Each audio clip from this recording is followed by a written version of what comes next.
Apple's decision sent shockwaves through Silicon Valley. Michael Dell, founder of Dell Computers, publicly claimed Jobs was unfit to lead Apple's revival and should just shut down the company to return cash to shareholders.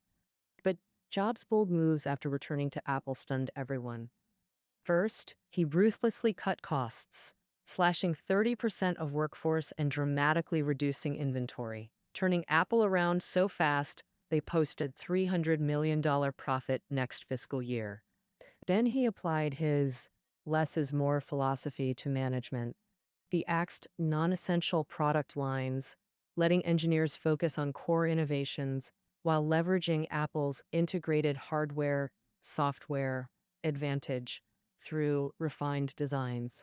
Most crucially, he brought in talents like hardware guru John Rubinstein, software architect Avi Tevanian, design maestro Joni Ive, and future CEO Tim Cook. He even replaced resistant board members with loyalists to consolidate control. Now came the moment to prove himself through products.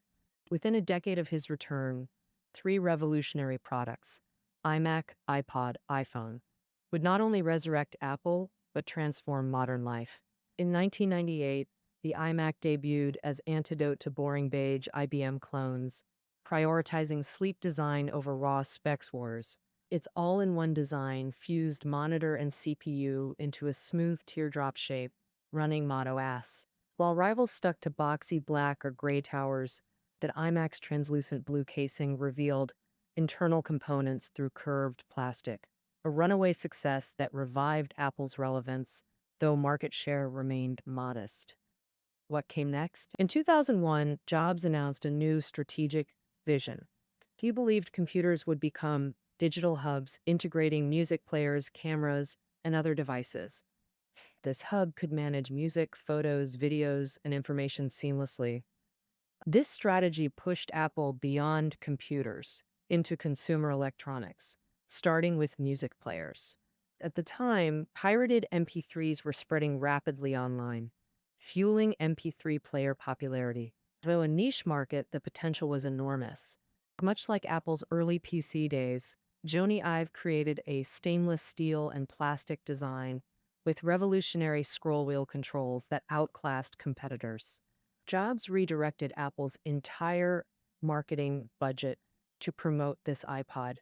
By 2007, over 100 million sold, capturing 70% of North American market. He also convinced major record labels to sell music through iTunes Store. When iTunes launched on April 23, 2003, executives predicted 6 months to sell 1 million songs. They did it in 6 days. By year's end, 25 million songs sold, proving digital music's viability. Today, digital music services dominate global entertainment consumption. But Jobs kept pushing boundaries. In 2005, he noticed exploding mobile phone sales during a board meeting. Camera phones were decimating standalone digital camera markets. Jobs realized phones with built-in music players could make iPods obsolete. To survive, Apple needed to dominate mobile phones first. He declared existing phones terrible, like IBM clones, prioritizing specs over design. Jobs believed a beautifully designed smartphone could redefine the industry. Back then, Apple had two internal teams, one designing phones with iPod-style scroll wheels. The other team was pioneering multi-touch screen technology. Jobs convened both teams for decisive discussions. Everyone acknowledged the touchscreen approach was riskier but more exciting with greater potential. Jobs delivered the final verdict. This is what we're building. With touchscreen confirmed, the keyboard dilemma remained. Though BlackBerry's physical keyboards dominated, Jobs vetoed the idea, arguing, physical keys seem easier, but imagine the possibilities if we make the keyboard part of the screen. Under his insistence, iPhone eliminated physical buttons for full touch interaction. Jobs spent 6 months refining countless details. Accidental pocket dialing became a critical design challenge. Facial contact during calls causing screen misinputs required innovative solutions. Such problems emerged endlessly during development. Jobs worked alongside engineers, solving each issue, selecting anodized aluminum from iPod for the back, demanding scratch resistant glass, convincing Corning to revive their Gorilla Glass production. He personally persuaded Corning's CEO to restart discontinued production lines. Perfectionism drove him to scrap near final designs for better ergonomics. This obsessive refinement birthed iPhone's groundbreaking design. At January 2007 Macworld, Jobs introduced iPhone, saying, "Today we're introducing three revolutionary products: a widescreen iPod with touch controls, a revolutionary mobile phone, and a breakthrough internet communicator." Get it? These aren't separate devices, but one device. We call it iPhone. Today, Apple reinvents the phone. His prophecy came true. iPhone birthed the mobile internet era, changing civilization forever. This culmination reflected Jobs' decade-long leadership steering Apple's transformation. His obsession with integrated systems allowed Apple to control both hardware and software, forging a closed ecosystem.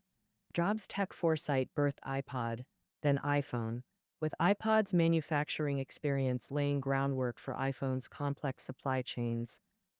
This preparation let Apple challenge giants like Nokia and Motorola, immediately entering mobile market. Even iPhone's App Store model evolved directly from iTunes' digital distribution. Over this decade, Jobs evolved from product-obsessed designer to visionary corporate leader. October 2003, doctors found shadows around Jobs' pancreas, diagnosed as neuroendocrine tumor. 9 months later, surgery revealed cancer metastasis. January 2009. Facing liver transplant waitlist, Tim Cook offered part of his own liver. Jobs immediately refused. Jobs cut him off mid-sentence. "No. I absolutely forbid it. Never would I accept. True selfishness isn't what you think." March 2009, Jobs received donor liver through official channels. Post-May surgery return hit his physical frailty, still working despite weakness. At 2010 iPad launch, Jobs presented seated, too weak to stand long. November 2010, cancer recurrence confirmed. New tumors soon discovered. August 24, 2011, resigned as CEO, final departure from this creation. Post-resignation, returning home to find family harvesting honey, surrounded by loved ones. Jobs tasted fresh honey, unbelievably sweet.